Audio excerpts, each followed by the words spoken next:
আসসালামু আলাইকুম এভরিওয়ান।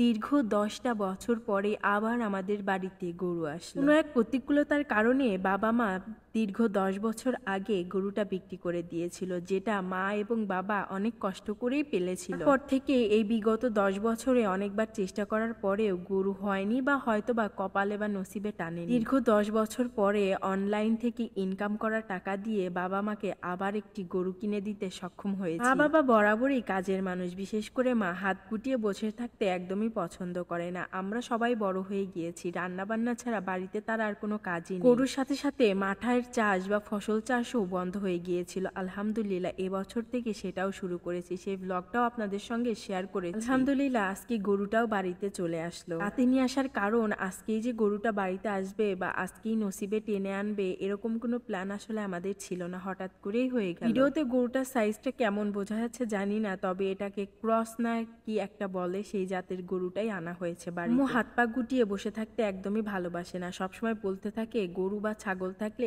একটু পালতাম, ভালো মতো রাখতাম। মায়ের সেই ইচ্ছাটাও পূরণ করে দিলাম। আসলে এটা কুসংস্কার নাকি কি আমি জানি না, আসলে গরু যখন প্রথম বাড়িতে আনা হয় তখন নাকি এভাবে পা ধুইয়ে তারপরেই ঘরে উঠানো হয়। কি জন্য বাড়িতে গরু আনার পরে পা ধুইয়ে, তাও 3টা পা ধুইয়ে উঠানো হয় এটা আমি জানি না। আপনারা যদি কেউ জেনে থাকেন অবশ্যই সেটা কমেন্ট করে জানাতে ভুলবেন না। একটা পা বাকি রেখে 3টা পা ধুইয়ে দিয়েছে। আর গরুর ঘরটা আব্বু কিছুদিন আগেই কমপ্লিট করেছিল, খুব ভালোভাবে না, সামনে ইনশাল্লাহ ভালোভাবে করে দিই। আমাদের গরুটা দেখে মাশাল্লাহ বলতে কেউ ভুলবেন, আর দোয়া করবেন যেন ও সুস্থ থাকে। আর মায়ের ইচ্ছাটা পূরণ করতে পেরে আমার নিজের কাছে অনেক ভালো লাগছিল। আব্বু আম্মু দুজনে অনেক দিন থেকে বলতো একটা গরু থাকলে ভালো হতো, দুজনে তো বসেই থাকি, তোমরা কাজ করো, পড়াশোনা নিয়ে ব্যস্ত, তো আমরা কি করব বুড়ো বুড়ি। এটা আপনাদের চোখের সামনে দেখতে সামান্য একটা গরু মনে হলেও আমাদের কাছে অনেক অনেক বেশি কিছু ইমোশন। আব্বু এবং আম্মু অনেক সময় ধরে এটাকে দেখছিল আর আদরও করছিল। মাশাল্লাহ আমাদের ধেরুটা অনেক সুন্দর এবং শান্ত স্বভাবের। প্রথমবার এসেও আমাকে দেখেই ভয় পাচ্ছিল, যেখানে মানুষ দেখলে এই গরু গুতানোর জন্য আসে। তো ও অনেক পথ